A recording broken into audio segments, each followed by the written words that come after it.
Hi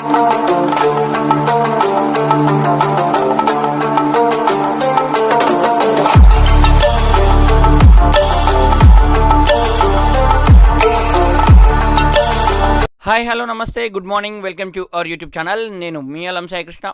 ఈ వీడియోలో Basara triple ఐటీకి సంబంధించిన నోటిఫికేషన్ అనేది విడుదల కావడం జరిగింది. దానికి సంబంధించిన కంప్లీట్ ఇన్ఫర్మేషన్ గురించి డిస్కస్ చేద్దాం.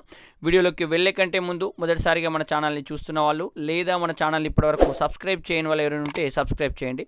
సో మొత్తం మీద 10th క్లాస్ మంచి మార్కులతో పాస్ అయిన ఆస్పిరెంట్స్ ఎవరైతే భవిష్యత్తులో బీటెక్ చేయాలనుకుంటారో, అది ఎస్పెషల్లీ ఇంటర్మీడియట్ కాకుండా డైరెక్ట్ 6 సంవత్సరాల ఇంటిగ్రేటెడ్ బీటెక్ చేయాలనుకుంటారో, అది కూడా ట్రిపుల్ ఐటీ భాషలో చేయాలనుకున్న వాళ్ళకు ఇది ఒక మంచి అవకాశంగా చెప్పొచ్చు.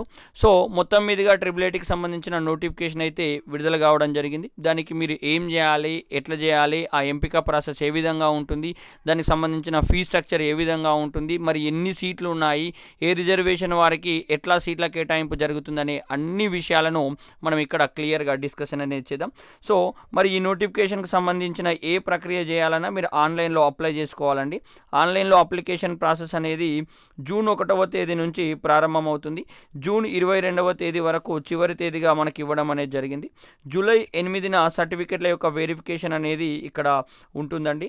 ఆస్పిరెంట్స్ అందరూ కూడా ఈ డేట్స్ని కంపల్సరీగా గుర్తుపెట్టుకోవాల్సిన అవసరం అనేది ఉంది. అదేవిధంగా మొత్తం మీదుగా ట్రిపుల్ ఐటీలో ఉన్న సీట్లు అయితే గత సంవత్సరం నింపిన సీట్లు, అదేవిధంగా ఈ సంవత్సరం విద్యార్థులకు కేటాయించిన సీట్లు 1500 సీట్లను కేటాయించడం అనేది జరిగింది. మరి ఈ 1500 సీట్లకు మనకు అప్లికేషన్స్ అన్నీ కూడా తీసుకోవడం అనేది జరుగుతుంది. వచ్చిన అప్లికేషన్స్లో మెరిట్ మరియు రిజర్వేషన్ ఆధారంగా ఆ సీట్ల కేటాయింపు అనేది జరుగుతుంది. అదేవిధంగా ముఖ్యంగా ఇక్కడ కొంతమంది పర్టికులర్ కేటగిరీ వాళ్ళకు ఈ నెల 24న ఎస్పెషల్లీ దివ్యాంగులు కావచ్చు, సైనికోద్యోగుల పిల్లలు కావచ్చు, ఎన్సీసీ కావచ్చు, స్పోర్ట్స్ కావచ్చు, గ్లోబల్ కేటగిరీకి చెందిన వారి నుంచి దరఖాస్తుల స్వీకరణ అనేది ఇక్కడ జరుగుతుందండి. వాళ్ళందరూ కూడా గమనించాలి. గ్లోబల్ కేటగిరీ అంటే ఒకవేళ నీవు అప్లై చేసుకున్న దాంట్లో మెరిట్లో అకార్డింగ్ టు నీ రిజర్వేషన్ ప్రకారం సీట్ రాకపోయినా గ్లోబల్ కేటగిరీ అంటే వివిధ రాష్ట్రాల్లో ఉన్న వాళ్ళకు, వివిధ దేశాల్లో ఉన్న వాళ్ళకు కూడా అడ్మిషన్స్ను ఇవ్వడం అనేది జరుగుతుంది. ఒకవేళ వాళ్ళు అడ్మిషన్స్ పొందలేని పరిస్థితిలో ఆ సీట్లను ఎవరైతే గ్లోబల్ కేటగిరీని క్లిక్ చేస్తారో, ఎంపిక చేస్తారో వాళ్ళకి కేటాయించడం అనేది జరుగుతుంది. సో వాళ్ళు మాత్రం ఫీని కట్టాల్సిన అవసరం అనేది ఉంటుంది. అదేవిధంగా మెరిట్ రిజర్వేషన్ ప్రకారం సీట్లు వస్తే వాళ్ళకు ఫీ రియంబర్స్మెంట్ అనేది వర్తిస్తుంది. కానీ ఎవరైతే గ్లోబల్ కేటగిరీలో ఎంపిక అవుతారో వాళ్ళకి ఆ ఫీ రియంబర్స్మెంట్ అనేది వర్తించదు. కంపల్సరీగా మేము ఎట్టి పరిస్థితుల్లో ట్రిపుల్ ఐటీలోనే మేము బీటెక్ చేస్తాం, డబ్బులు ఎన్నైనా ఖర్చు అయినా పర్లేదు, రేపు పొద్దున ప్రైవేట్ కళాశాలల్లో చదువుకున్న డబ్బులు ఖర్చు అవుతాయి, అదే ఇక్కడ చదువుకుందాం అనుకున్న వాళ్ళు మాత్రం గ్లోబల్ కేటగిరీని పెట్టుకోవడం అనేది చాలా ఉత్తమం అండి. ఒక విషయం గుర్తుపెట్టుకోవాలి, డబ్బులు కట్టాల్సిన పని అయితే ఉంటుంది. ఎస్ మాకు మెరిట్లో రాకపోయినా ట్రిపుల్ ఐటీలో సీట్లు కంపల్సరీ కావాలనుకుంటే మాత్రం గ్లోబల్ కేటగిరీ ఆప్షన్ అనేది ఇవ్వడానికి ఒక ప్రయత్నం అయితే మీరు చేయండి. మరి మొత్తం మీదుగా మనకు ప్రొవిజనల్ సెలక్షన్ లిస్ట్ అనేది జూలై 3వ తేదీన పెట్టడం అనేది జరుగుతుంది. ఎవరైతే ప్రొవిజనల్ సెలక్షన్ లిస్ట్లో ఉంటారో వాళ్ళందరికీ కూడా జూలై 8వ తేదీ నుంచి కౌన్సిలింగ్ అనేది ఉంటుందండి. ఆ విషయాన్ని గమనించాలి. ఇక్కడ మినిమం ఎలిజిబిలిటీస్ ఏమి ఇచ్చారంటే 2024లోనే 10th క్లాస్ పాస్ అయి ఉండాలి. అదేవిధంగా 31/12/2024 నాటికి 18 సంవత్సరాలు ఉండాలి. అదేవిధంగా ఎస్సీ ఎస్టీ విద్యార్థులకు 21 సంవత్సరాలు నిండకూడదండి. మరి దీన్ని ఏ విధంగా ఎంపిక చేస్తారంటే మనందరికీ తెలిసింది 10th క్లాస్లో వచ్చిన జీపీఏ ఆధారంగానే ఎంపిక చేయడం అనేది జరుగుతుంది. అయితే ఇక్కడ ముఖ్యంగా అయితే నాన్ రెసిడెన్షియల్ పాఠశాలలు ఉన్నాయి కదా, అవి జిల్లా పరిషత్ పాఠశాలలు కావచ్చు, మున్సిపల్ పాఠశాలలు కావచ్చు, వాళ్ళకు 0.4 జీపీఏని కలపడం అనేది జరుగుతుంది.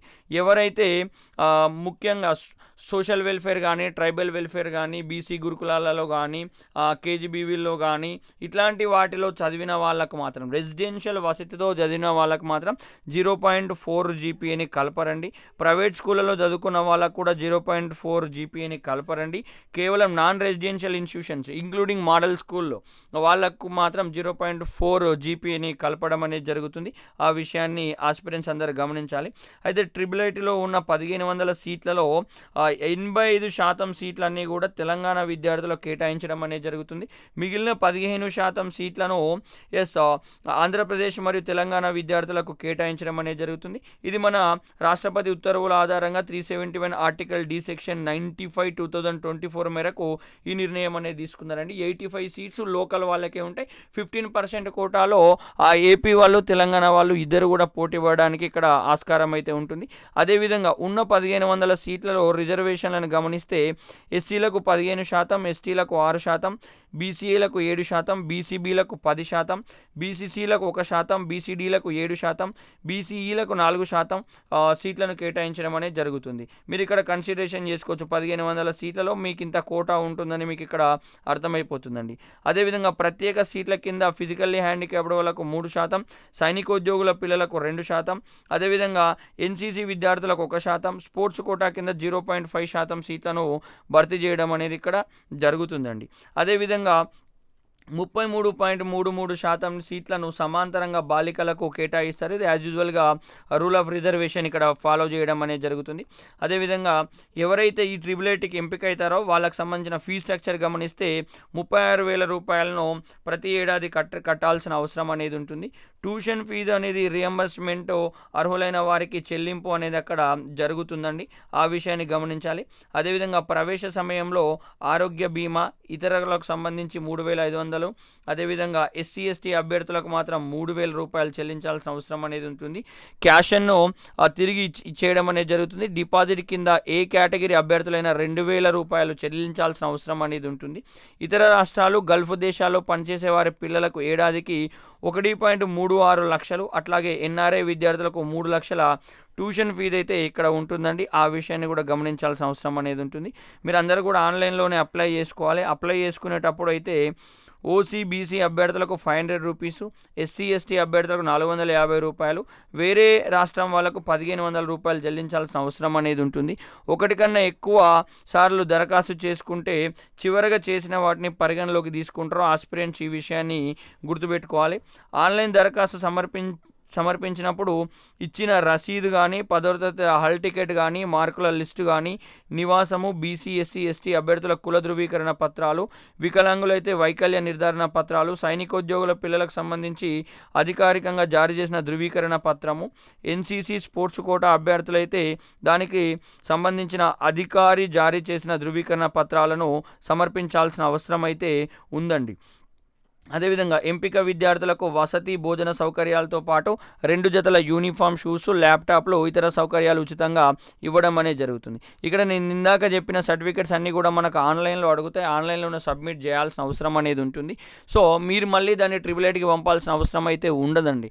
ఎవరైతే స్పెషల్ కేటగిరీ వాళ్ళు ఉంటారో వాళ్ళకి పంపమంటే పంపండి. మీరు ప్రింట్ తీసిన తర్వాత అక్కడ మెన్షన్ చేస్తే పంపండి, లేకపోతే పంపాల్సిన అవసరం అయితే ఇక్కడ ఏంటి లేదండి. ఇదంతా కూడా క్లియర్గా ట్రిబుల్ నోటిఫికేషన్ సంబంధించిన పూర్తి వివరాలు. మీకు ఇంకా ఏదైనా డౌట్ ఉంటే కమెంట్ బాక్స్లో కమెంట్ పెట్టడానికి ప్రయత్నం అయితే చేయండి. నేను మన వీడియో డిస్క్రిప్షన్లో నా వాట్సాప్ నెంబర్ని మెన్షన్ చేస్తాను. ఇంకా ఏదైనా డౌట్ ఉంటే వాట్సాప్ నెంబర్కి మెసేజ్ అయితే పెట్టండి. ఒకవేళ మీకు ఇంకా అక్కడ కూడా క్లారిఫికేషన్ కాకపోతే నేనే స్వయంగా కాల్ చేసి మీ యొక్క డౌట్స్ని క్లారిఫై చేయడానికి ఒక ప్రయత్నం అయితే చేస్తాను. ఇది దీనికి సంబంధించిన ఇన్ఫర్మేషన్ అండి. ఇట్లాంటి ముఖ్యమైన అప్డేట్స్ ఇంకా ఎల్లవెల్ల పొందాలంటే మన ఛానల్ని ఫాలో అవ్వండి. వీడియో నచ్చితే లైక్ చేయండి, షేర్ చేయండి. మన ఛానల్ని ఇప్పటివరకు సబ్స్క్రైబ్ చేయని వాళ్ళు ఎవరైనా ఉంటే సబ్స్క్రైబ్ చేయండి. Thank you so much. జై హింద్.